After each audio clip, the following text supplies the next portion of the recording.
Morning folks, another Sunday, another day in the workshop, woohoo, good stuff. Okay, got a couple of things to go through today, not a lot of things, actually there's lots of little things and we want to show you some stuff. So for those of you who didn't see the finished product last week, this is what we came up with at the end of the show, and I managed to get a coat finish on them all.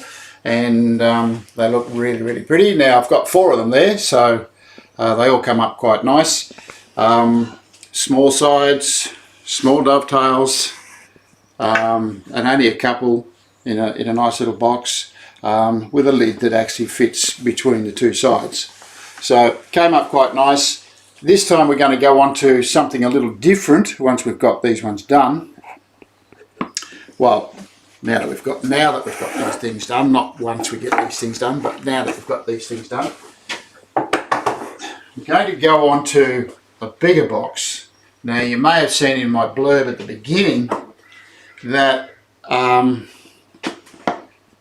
talked about a deep box or a trinket box with a small number of dovetails in a deep box. Now this is the standard trinket box that we normally do. This is the size of it, so it's 250 long by 150 odd wide, so thereabouts. So just guessing measurements, and they're 60 and 70 millimeters high. This one's a little bit higher, and this is the sort of thing that we're going to be dealing with this time round. And you'll notice in this one here there's a whole lot of dovetails all jammed together.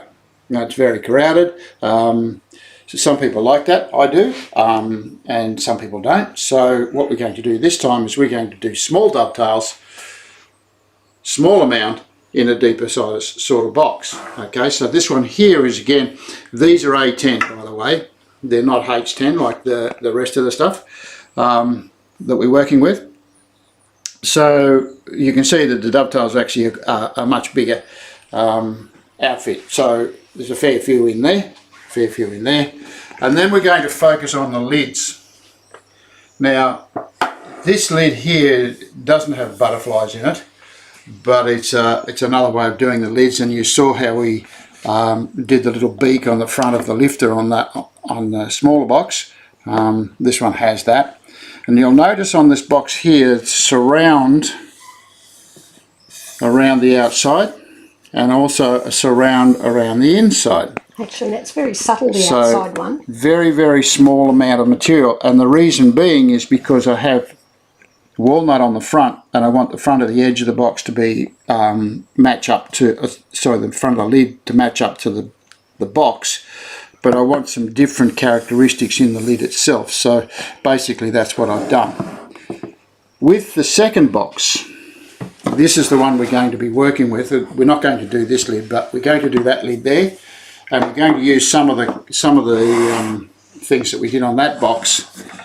Whereas this one here, you can see I've matched the material to the sides of the box. So the framework of the box. Internal stuff is the same as the front and back, and of course we've got a fancy little panel on the inside of it.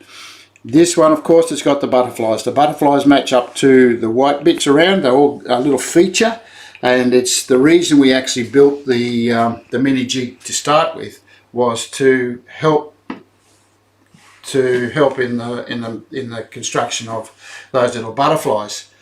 And as you're aware, through this series we've used the butterfly jig for lots of different things, and this is another one. So now we're going to get to actually using the butterfly jig for the purpose that it was intended. Now before we go on to that, during the week we had a couple of questions. I must answer one before I do go on. Somebody asked why we put this little step in the side panel. There's a number of different reasons. If I had just this bit here and that bit there, the only support that lid has is that little bit at the front there, because it's hinged off here and there's a gap underneath there so that the lid will actually open and close. So that support there, whereas if you've got the step on the sides, you've got support all the way around the lid when it closes. Particularly with a lid where you have a solid piece of timber, because they tend to bow a little bit occasionally, but you need to have that little bit of support there. Also, it stops anything that's dripping or sliding down the sides of the box. And to me, it just completes the box. It makes it a complete object. So that's basically the reason. Now, people have been asking about how do I get the comments on the feed on YouTube when they can't get it? Well, apparently what happens is there's a whole heap of boxes that we have to tick to allow you to actually see those, and Pam checked the other day and everything's ticked so that you can see those comments. And so I did a little bit of searching and carrying on myself, and I've come up with this. Now you're going to have to try and watch what I do on my phone. When we go onto the front of the phone, I'm doing this on the phone too, by the way. I don't know if it works exactly the same way on the computer, but when we go into YouTube and click on the little window which brings up the list of the things that I generally look at, and go into Gifkins Dovetail, this is our page. Now the first thing that comes up, this one here is today's show. If you click on that, you're not going to get too much at all except for the show happening. What you need to do is go into view channel. It says there, on the top there, it says view channel. Hit view channel and our channel will come up. The menu across the top here, home, videos, live, posts. If you go into live and then choose, you'll see that on the phone I've got all of the videos that we've done. There's 200 of them. Let's go and just choose one. I'll choose the last one we had. So if you choose one, on here it says comments, and there's 2 comments. Over here, I hate it when it does that. We skip the ad. On this comments section, you'll see that there's 2 little dots over there. If those dots are up there, and what you need to do is swipe sideways and see what others have said about this video. If you click on that, you can see that the 2 dots have moved. One's moved to the other side. You click on that, there's our comments from last week. So they're all there, and you can read the comments as you go through it. The more you go through the video, the more of the comments that come up. I hope that explains it. And I only found that out today. I was trying to do a little research just to find out if we could overcome this problem where people can't see the video. So anyway, let's see how we go with it. So if you can't, hopefully you can find it. Okay, now the boxes. I've cut up a couple of frames, and this is what we're going to do. I'm using thicker material this time. This time we're using 10mm material, which is the maximum of the cutting depth of the router bits. Now this is right at the maximum. So this is our H10 cutter. The cutting tooth is this one here that goes from that bottom bit to there, and to check to see that exactly how big it is, if I set that on 10mm, you can see that my 10mm goes right to the bottom. And so what you can do is just back your material off till about 9.5mm, and that'll give you a pretty good cut and a nice dovetail to boot. So that's how we check to see what size we've got. If you've got more than 10mm, then obviously you've got the A10 cutter. Now, the reason I mention that is because and I had one here. There it is. When we put the lid on this one, we're not going to pin the lid on, we're going to hinge it on with these nice little stop hinges. So they're going to sit there.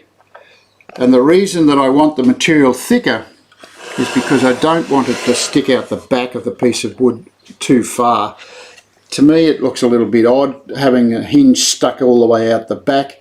This is the type of hinge that I like to use, so we're going to set our material to our hinges.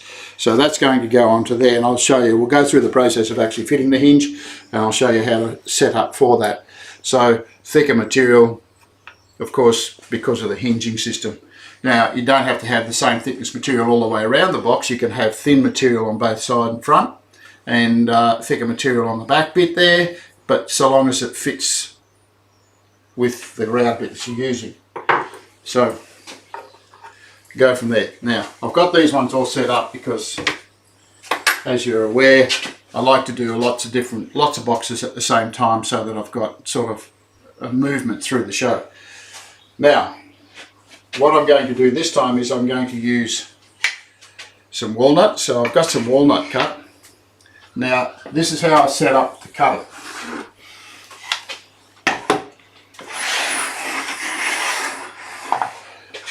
And you can do this anytime. There are no set measurements or anything like that.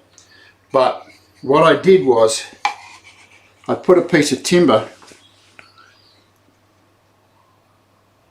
so that I had an even gap on either side here, measured that and cut it to size. What that's going to do is going to give me half a dovetail, full dovetail, and half a dovetail there. And if you wanted bigger, well of course, well then you make a wider piece of timber and you might take it a little bit further. That one's not going to work. You'll probably have to come out to, if you've got an even space here, you need to come out to this side here, so the height of that will be different. So you can adjust that according to whatever depth of box you want. Now we're going to do this size box, which is quite a deep box considering its size. It's 250 long by 150 wide. The measurements that I've got here, this front and back section here is 80 millimeters, and these two here are 90 millimeters because I want a 10 millimeter space between the top edge of that and the top of this, so that I can get a 10 millimeter thick lid in the top there, and that 10 millimeter is going to match up to the rest of the framework. So that's the theory anyway. But hopefully we'll get it right. Hopefully it'll work for us. Now the mini jig, like I said, it was predominantly built to cut butterflies. Basically it was a leftover piece of aluminium from cutting one of my other jigs, and I thought, well, why not make it into a little jig, and then we can use it as a standalone tool. And like I said to you right at the beginning of all of these series, is it can be used for many things. If you have a space issue in your workshop where you need to get keep tools small, by all means this one will do the job for most of you.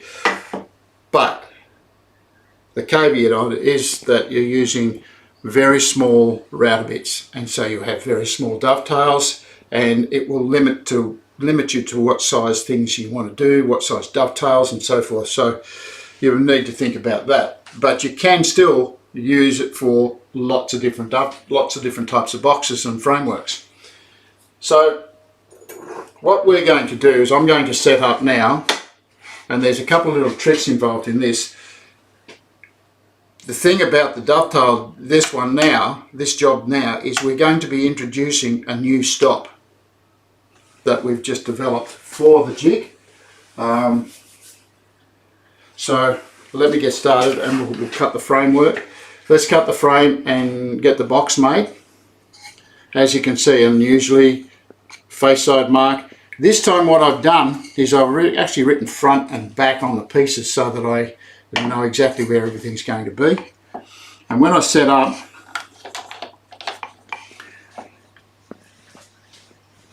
even layout,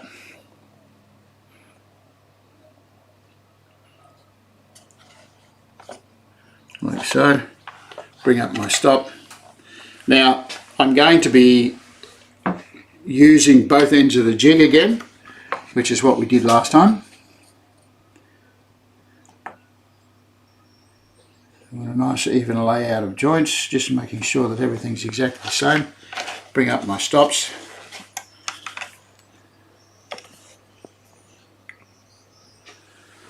And lock my piece of timber in place. So always have the face side mark pointing at the stop. That's the bottom of our box. Not quite sure I've got that right, but just got to check it. Not quite there. Just a little bit, just make sure you get it as close as you can. If you don't, it doesn't really matter, but it'll just give you a smaller dovetail on one end. It will still all fit together. My second piece.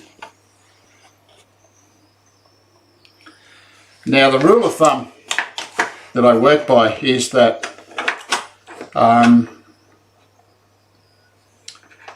any material that I use over 100 millimeters, I like to have two stops on. Now, okay, this is only 80 millimeters. It's still fairly wide. I'm still going to get some sort of vibration happening at this side of the box. That's this side of the timber. So I have to invent a little bit of jiggery pokery, they call it.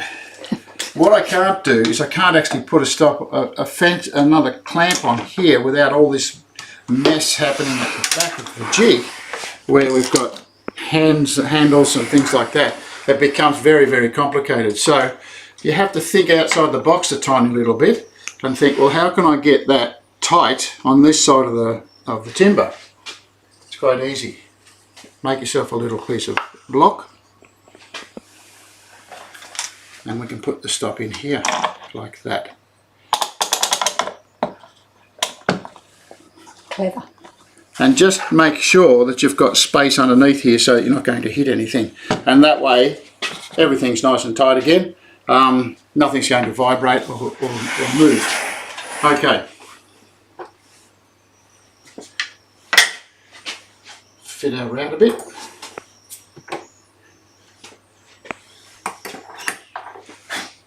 Now, normally I would get my router, actually I might have to get some, little bit of oil in there today. I gave them a scrub, so I was fiddling around before the show started. Now I've got a bit of grit in there. That's fixed it.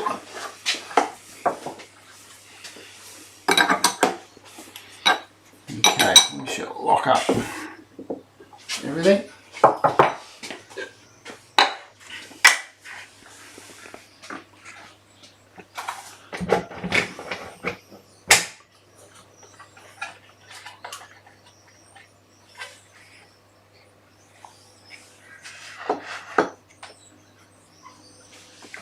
And as you can see, this is quite a small step.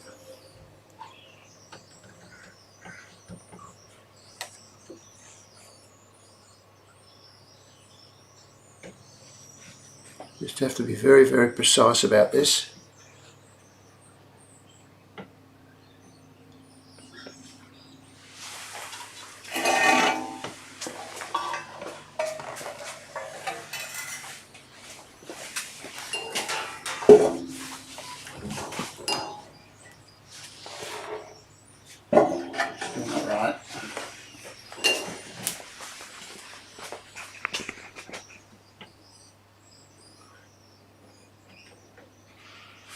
Okay,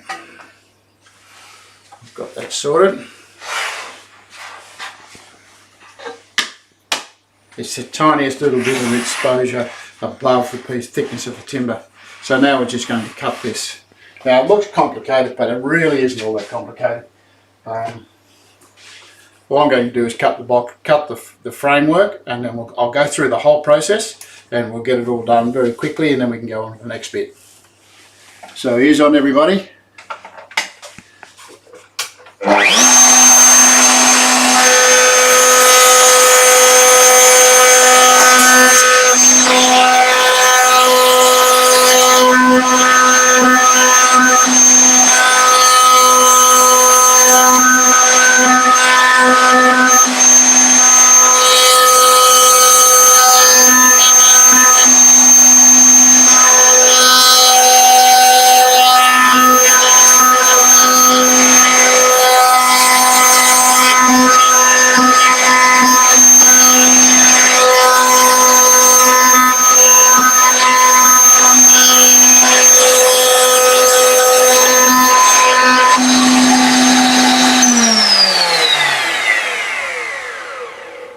For those of you who are new to the game, you'll notice that I've gone in and out a few times each time I take a cut, and that's just to clear out any material so that all of the material is gone from between the joints.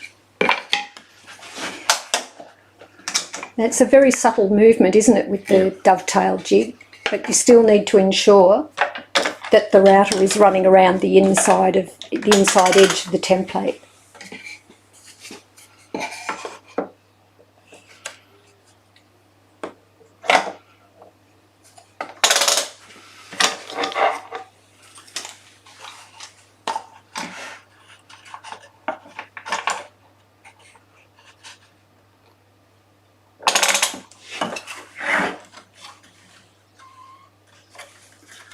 Down the stops.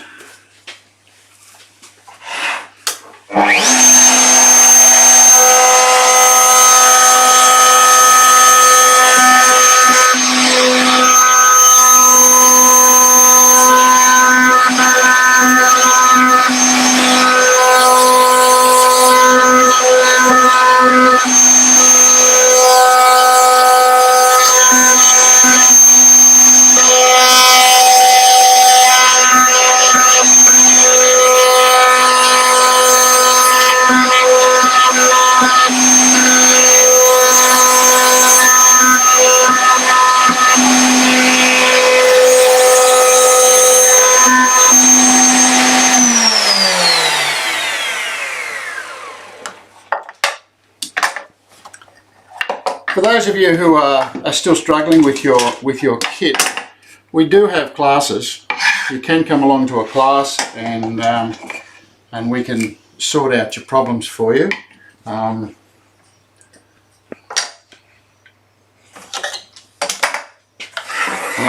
we turn things around and we put in our side panels. Now this is what's going to happen here. I'm going to fit that into there. What I don't want is I don't want a dovetail cut on top of here. So with my little piece of chalk that I had earlier, I've got my face side mark on there. That's indicating the bottom of the box and the top of the box. I don't want to do anything here. Now last week I mentioned this as like tying a piece of string around your finger, and I think somebody said then you've got to remember why you've tied the piece of string around your finger. True. Alzheimer's generally is an issue. The cross is basically saying to me there's something going on there, I need to think about it. So therefore stop, think it through, find out why you've put the cross on there and go from there. And now you can see, look how much free space we have that's not actually clamped to the jig. It's quite significant, particularly with a 90mm piece of timber, and because we have a short jig. Again, just think through the square a little bit. Just a block of timber, that'll do. It's actually a good tip. I haven't seen you do it on camera before. I've not done that before. It's something I came up with yesterday. I was mucking around trying to get things sorted for today, and had to figure out ways, and that's what woodwork is basically in most cases, is figuring out a way to get a result. Now whether you do it by hand or whether you do it with a machine depends on what you have available. If I didn't have the dovetail jig, I'd probably be cutting all my dovetails by hand. Now I don't find that an arduous task. It's just time consuming for the sort of things that we do. It's a bit of an unforgiving process too, isn't it? Yeah, it is.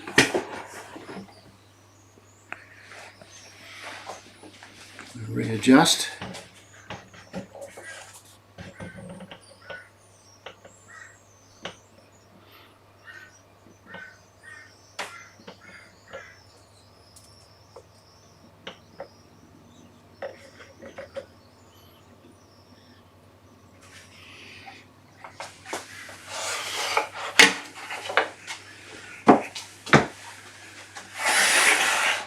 Incidentally, before I started this, as I was mucking around yesterday, I did all my test joints. One of the things that I always say is make yourself some test joints. And when I was making my test joints, this is my piece of material that I used for my test joints. I found that when I put that together, it was a bit too loose, and it wasn't quite satisfactory to what I would like. And so I took one of the shims out of the jig, turned it around, and I got this result, which is a far better result. It's not as loose, and it gave me, I can't see the joint when you turn it around that way, gave me a much better result just by taking one shim out. So as I say, always do your testing, and then on a piece of the material that you're using for the box, and of course that's a piece of walnut, it's just a leftover bit, and some people would save it for something or other, but I haven't. I've used it to get the joints right on this one. Okay, now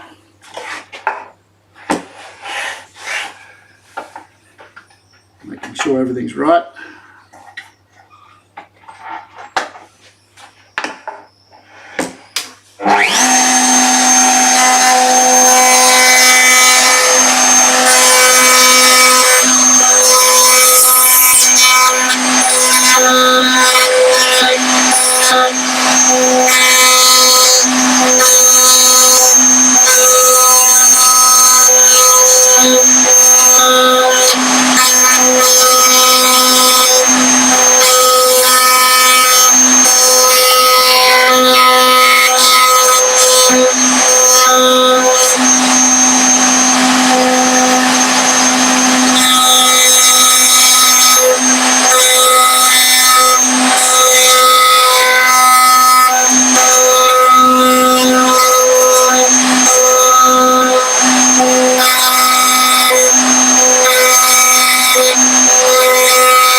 In my explanation earlier on how to access the comments on our channel, I forgot to mention that to get onto the channel you need to subscribe, and of course the subscription is a free subscription.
One of the things that that was mentioned some time ago, or actually a couple of weeks ago, was somebody said, do you always push the jig away from yourself?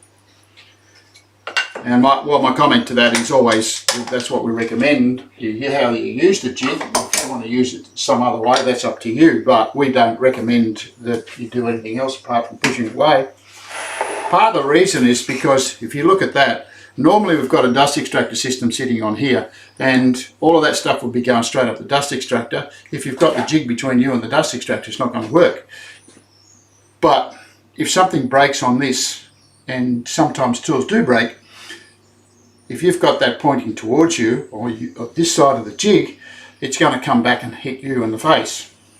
All of this stuff here is also, if you don't have a dust extractor system, is going to end up in your face as well. So that's why we push it away. Now, one of the things that people say is, oh yeah, but my rotor table's too tall, I can't see over the top of it.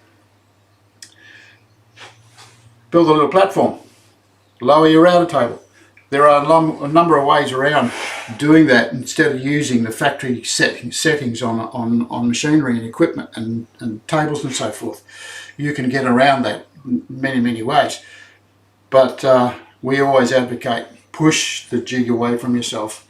Look over the top. You can actually see what happens. The more you use it, you'll find it becomes a little bit more habitual, and it'll be easy for you to do it anyway, and you can do quite a lot of it by braille. So, I mean, we've got a duty of care to our customers to say, please don't use the jig pulling it towards yourself, because it's not going to end well if you keep doing that. Something breaks and you're going to wear it.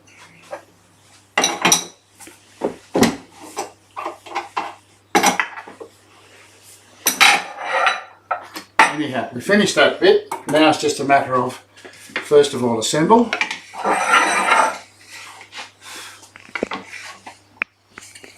So that's my front bit. That's going to be the front of the box. So they've got left and right. I've actually marked these according to the side that I want them on. Get a nice fit.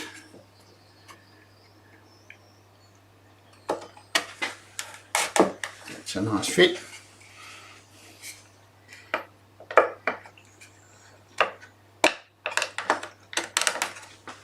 That's a nice fit.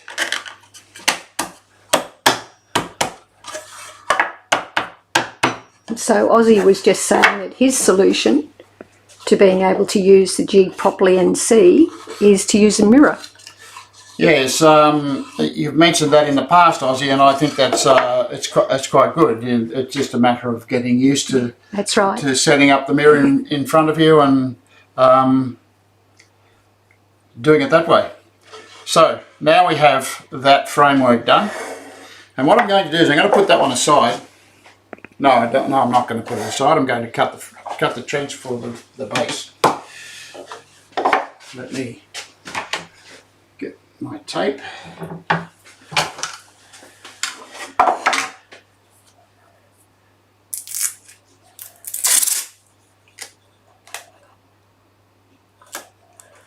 This is my safety lock because things aren't glued together yet. sometimes hear people say, oh, they were so tight I didn't bother putting any glue in it. Well, eventually when the timber shrinks, your joints are going to fall apart. You need to have them set up, but if it's too tight, obviously you've got to adjust your jig before you go any further. So having them too tight is not a good thing. Having them too loose is not a good thing. So you need to have them right, and do that by adjusting your jig. As I said to you earlier, do your test joints. Okay, around there I'm going to use our rebate cutter. I've noticed a few people in the last couple of weeks have been buying the rebate cutter but no big bearing. I hope you're using a big bearing to adjust or cut your first trench. That's the way I use it. You can use it in which way you like, of course, but I find this gives you a better result.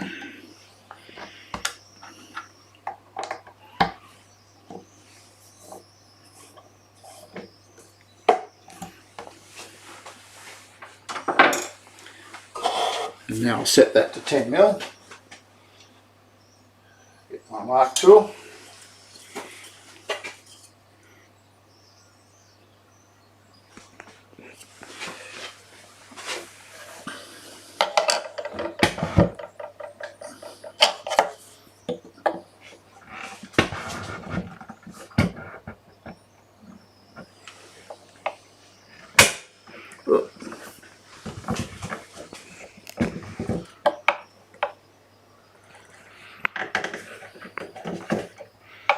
Just winding that up. Somebody asked me the other day why I don't use the winder that comes with the router. I found that it gets lost amongst all of the stuff that ends up on the bench, so it's too hard to keep control of. And besides that, I don't mind bending over, it helps my back. Okay, around the inside.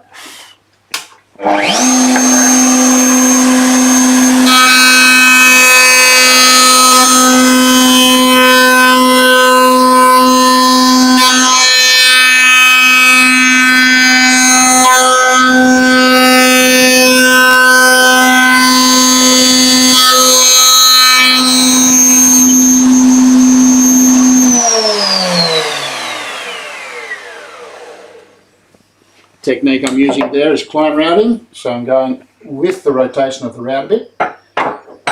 And now I'm just going to change my bearing back to the original one. For those of you who are new to it, you're not going to work with that little 1.5mm we've just cut. That's the original bearing that comes with it. This is an extra, by the way. It doesn't come with the router bit. You have to purchase it.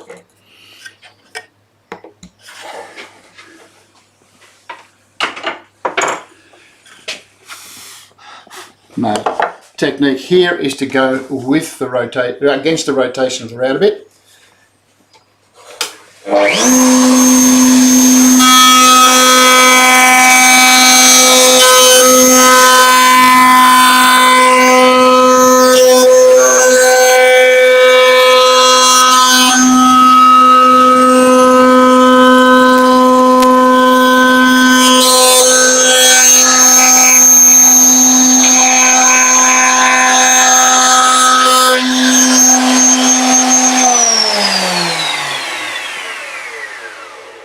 Stop there, the cable was caught under the box for the camera. Oh, was it? Oh, sorry. I was chasing the router bit around the box. Okay.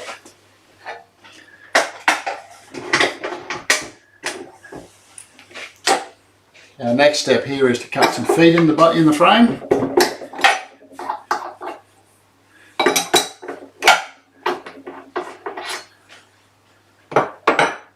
What I'm going to do here is I'm going to revert to one of my other boxes. Just take this off. Right. Important thing before you actually take your tape off is to measure how big the base is going to be.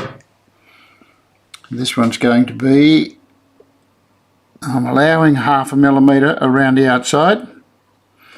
So my trench is 5 millimetres deep, so if I go to 4.5 on there and 4.5 on that side gives me 150 millimetres. So it's 150 millimetres wide by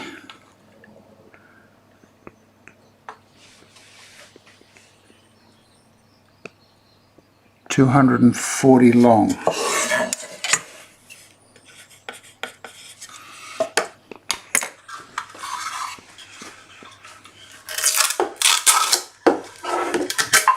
Peel the tape off now.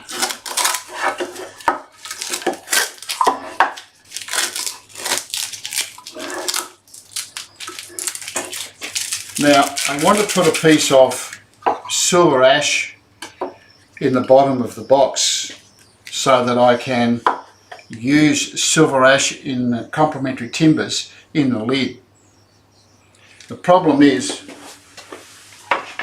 my piece of silver ash is way too thick and I need to spend probably 15-20 minutes to actually dress it down to 4 millimetres. So that's what's going to happen with that box, and I will do that off camera and get that one sorted. But in the meantime,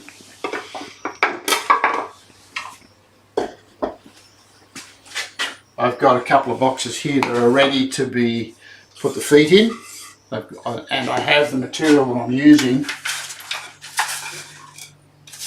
for the base. Now this one's rose mahogany, so I've got a piece of rose mahogany 4mm that I'm going to use for that one there.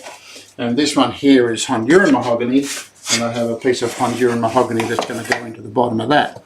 So these are going to be fairly plain base and frame, and then we'll do some work with the top. Now coming into the top, I just want to show this before I actually go too much further, because we're going to start thinking about what's going to happen with the lid. What I've done is I've selected a number of different timbers that I'm going to use as featured timbers in the top. Now quite a few of you will recognise that. It's tiger myrtle. This one here is she oak. You can see the patterning in that. And I also have a timber that I picked up somewhere called Zabora. And that's actually quite a pretty colour as well.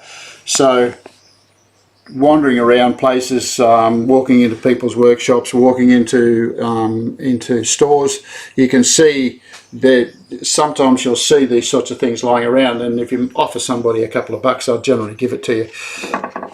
So start looking for various bits of timber wherever you might be wandering around. Men's sheds, wood guilds, those sorts of places where you can find these sorts of things around. And it's only going to be a feature, so it may be the frame part of the framework. There's enough there to make 2 lids. It's thick enough to be able to use it. I've got some silver ash there as well, but the tiger myrtle looks quite pretty, and then it might look nice with a bit of, as you can see, if you look over here, you can see sitting it next to silver ash, it makes it stand out. So thinking about what we're going to do with the top is something I get started with straight away, and I could use some of the Zabora in the base of one of these as well. So options. Now that's the piece of material that's going to go into that box there. But this. Do you know the origins of Zabora? Not really. I think it's an African timber. Right. I just happened to see it at a place. I haven't Googled it, I haven't done any research on Zabora. I don't know actually how it works because I've not used it before, so it'll be an experiment as well. Yeah. So, well, having put it out there, I think some of our researchers watching will get back to us with that. yeah, well, if anybody knows where Zabora comes from or its origins, I'd really appreciate hearing it. All part of research, all part of learning. and you never stop learning. So what we're doing now is these two boxes, I've got to put feet in them.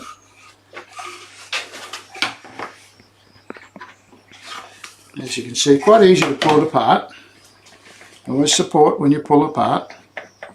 Just a little wriggle. If you've got your joints set up correctly, or your jig set up correctly, you should be able to do this quite easily without a great deal of problem. You don't want to go reefing it apart because that tends to damage the joint. And before we go too far, I have my piece of chalk here somewhere. I'm going to have to get another bit because I've lost that bit, probably on the floor. Just want to mark two of the corners just to make sure that they go back together.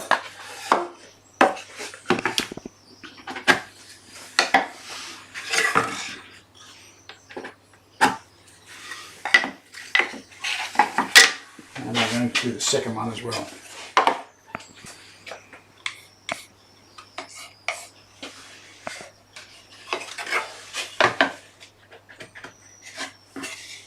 A little bit at a time.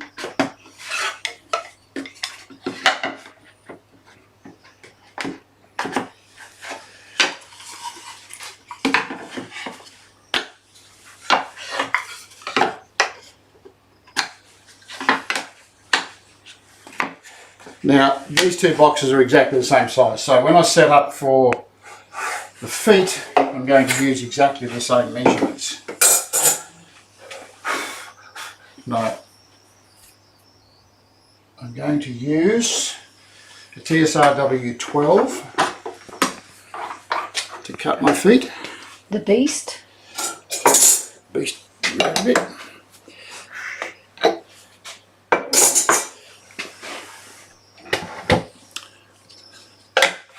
Adjust my height so that I'm just above thickness of, generally if you're using two different thicknesses you use the thickest piece.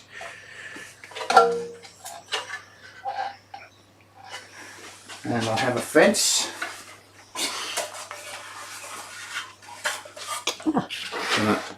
So Gary Wilco says that Zabora originates from Japan. Oh, Japan. And is commonly known as the pagoda tree. Oh, that's interesting. Oh, well, wow. There you go. Thanks, Gary. Does it come in that sizes, Gary? What? Pardon? Does it come in wide sizes? Is it a big tree?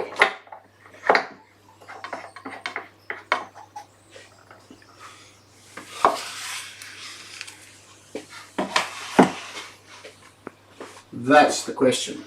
Is it a big tree? Can you get larger bits? I know I have, I don't know what I'm looking for. Oh, a LARK tool. I have to cut my feet. I've got 6mm to play with, a little over 6mm. So if I bring that back to say 3mm, it gives me lots of material at the bottom of the trench to actually support the base. So I set that on my fence. The pagoda tree. Well, that's an interesting thing. Thanks, Gary. Might have something more to investigate now. Okay. These. Oh, I moved that. Let's check it. 22.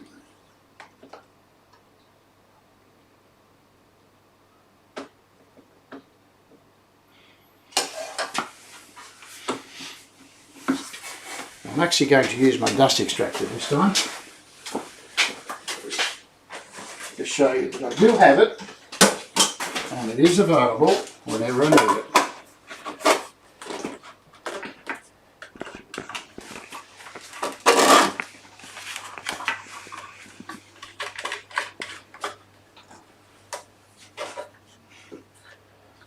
And that's going to be my switcher. Now when I measure for, I have a technique involved in measuring for the feet. Now I only ever do 2 parts, and because all these are the same, I'm only going to use one of the boxes as a gauge. So on a long foot, a long piece of material, I'll have a long foot. On a short one, I'll have a short one. Visually, that's just much nicer. So on this one, let's do 30mm. Okay, so I'm only going to do 30mm to this one, and this one here I might do 40. So I've got a 10mm variant between the two, variation between the two measurements. You can adjust it depending on how your tastes are, and you can yeah, do it any which way you like. Now what I need is one of these, and also need a stop.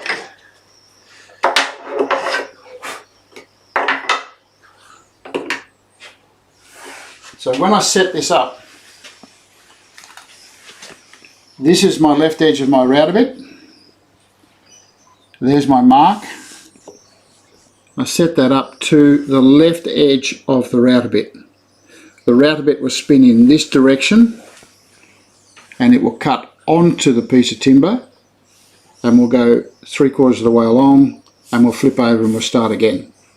So that's just a matter of getting that to there, putting my stop up. I think what I might do is turn the stop around the other way. Make sure it's not in my face or in my hand. And now it's just a matter of pushing that on and moving along to the right to left. I don't need one on the other end because I'm not going to go all the way. Okay, so I'm going to do these two first, and then I'll do these two second. So ears on, people.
Leave it on? Okay.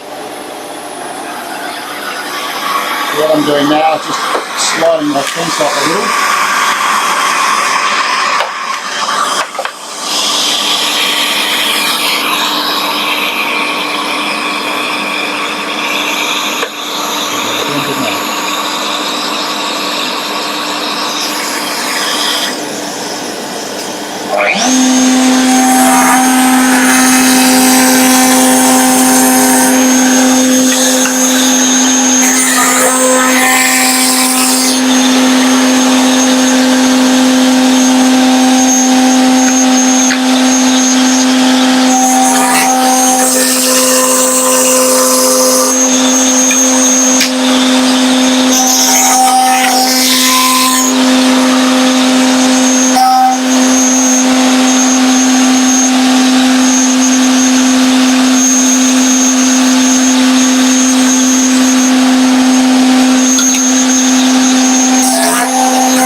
I had a little chip come off here. It's probably because of a fault in the timber, and I've just flicked it onto the floor, so I'm going to have to look around for that because I want to replace it. It's probably a crack in the timber, and it's going to be hard to find because there's a lot of sawdust on the floor. I might have to repair it another way. No, that's the feet done. Now I just want to fit the bases, and then that will do us for today. Fitting the bases won't take me very long, and we'll call it quits there once I've got the bases made up. I've got the material there, it's just a matter of cutting them to size and then rounding over the corners. So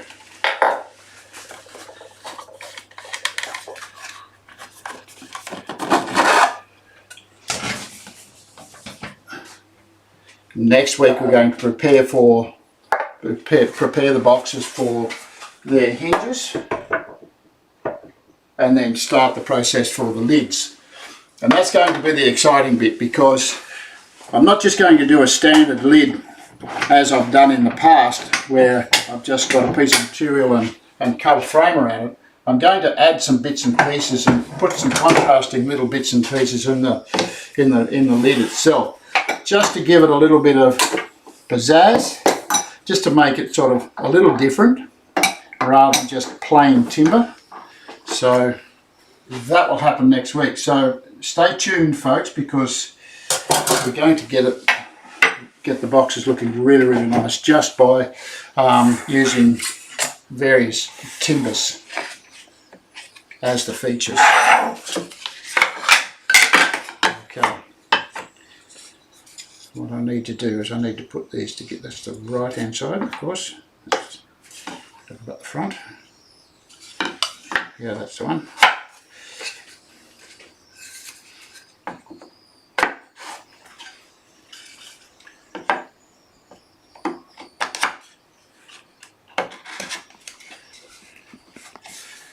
You can see that foot gives it that little bit of difference. My crosses in line, lined up. There's some more crosses there.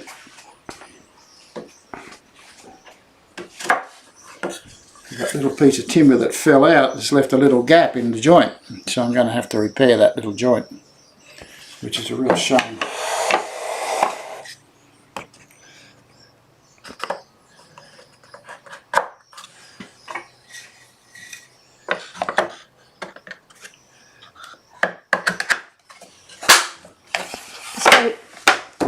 So Ozzy's asking about the new part for the jig. For the can't reveal it. You're already asking that, Ozzy. It will come. I'll let you know when it's there.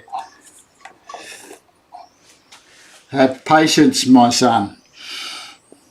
240. So this box is the same size as that other one, 240 by 150. Okay, so both of these are the same size. So that's going to go in that one, that's going to go in that one. So let's go and cut and dress those. So over to the drop saw. Here's my ruler. So I'm going to cut them both at the same time, so make less cuts. Both the same there. 240.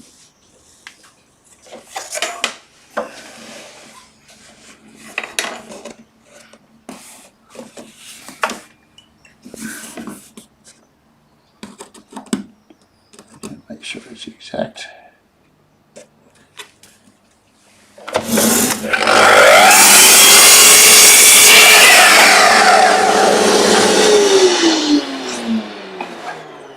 $150.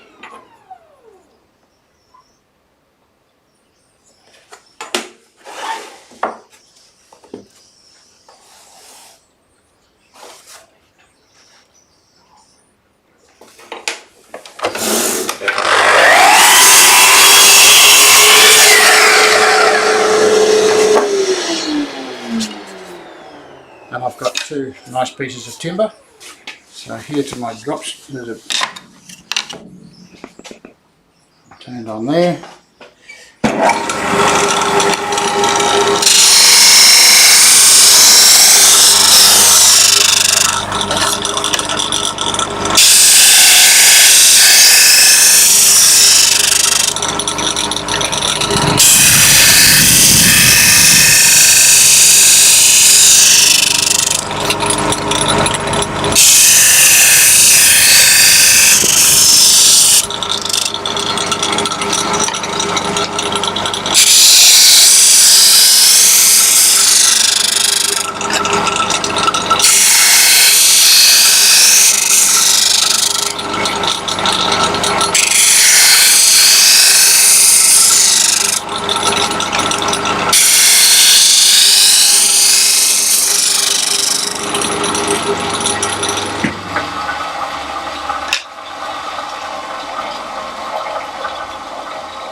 Piece of sandpaper.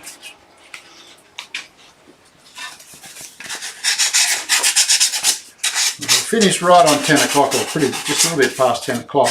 11 o'clock. 11 o'clock. Time flies when you're having fun. Yep, that's true.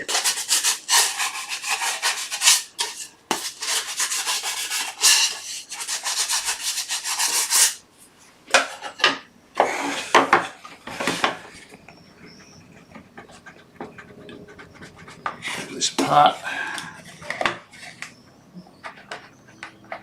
And I'm not going to glue it on the show because it's that's worse than watching paint dry. Watching me glue things up.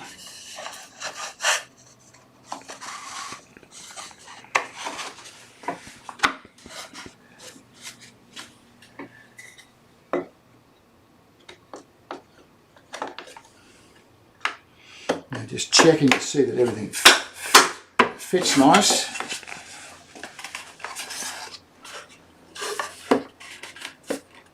And I get a beautiful fitting base. That mahogany base is very pretty. Rose mahogany. Oh, sorry, yeah, rose mahogany. Well, there's two mahoganies here. One's your mahogany, Yeah. and the other one's a rose mahogany.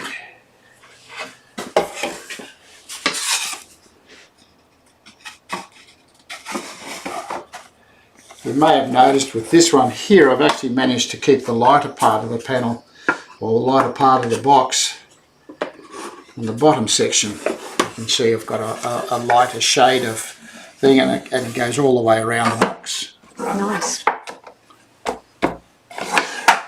So they're going to get glued together, and I will build lids for those. Quite nice. And we'll get started with the fancy bits on it. So very plain. There's no decoration or anything like that on the base itself. You'll notice on the other boxes that I've quite a few of the other boxes where I've got two different coloured timbers. I have some more material here to make another one. A bit of silver ash and a bit of walnut will give me this sort of combination. So I'll build that during the week, and I'll show you what I've come up with when I've got that done. But you can use various different timbers. You'll see this one here has rose mahogany and silver ash. Shows up the dovetails quite nicely. Shows up the end of the material quite. This box is well aged though, isn't it? Yes. This box has got a bit of age on it. 2018 I made 2018, that. yeah. So you can see how it's gone a lot darker than this one here. And this one will end up the same colour as that over the period of time. It gets polished regularly. But the depth of colour in this is just beautiful. And that panel. But there is slight variation in the timbers in this inlay as opposed to the main body, but I don't think it detracts from it. It's still beautiful. That's part of the aging process too. Yeah. This one here has some internal stuff that we're going to actually do with one of these boxes as well. Yeah, very pretty. So we're using the same sort of hinging technique. So that will be used as well. Yeah, inside of the lid's beautiful too, and it's lighter, of course, because it hasn't had the same amount of light Exposure to light. exposure. Yeah, very nice box. So that's what we're going to sort of look at doing. Some of those fancy bits around the box, including the butterflies, and I will introduce the new part to the butterfly jig next week. So hold your horses, Aussie. We'll, No, come on, that's it. You've got to be fair. You know, all us folks of a certain age were on the clock, and you're asking the man to be patient. He's all right. All right. He's So good value. Don't forget. If you haven't subscribed already, do so, please. Comments go really well afterwards. And as well as that, if you're struggling with your kit, we do have classes. You can contact us and we can talk about what sort of class you want. So we'll go from there. Okay, so have a good week, everybody, and I'll see you all next Sunday.